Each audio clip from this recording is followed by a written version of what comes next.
我開頭我以為係好快嘅，好似配眼鏡咁咧，俾啲 ABC， 俾啲字，俾啲版你睇，但其實原來係同我諗嘅嘢兩樣嘢嚟嘅。大家好，我係香港藝人何啟南，我就拍咗好多嘢嘅，我拍咗好多電視劇啊、電影啊，係16歲、17歲嘅嗰陣時開始拍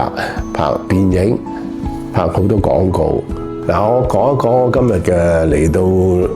呢度嘅過程啊，我先要望咗好多部機，我開頭喺度數住1部、2部、3部、4部、5部，我入咗好多間房，試咗好多嘢，照我嘅眼球啊，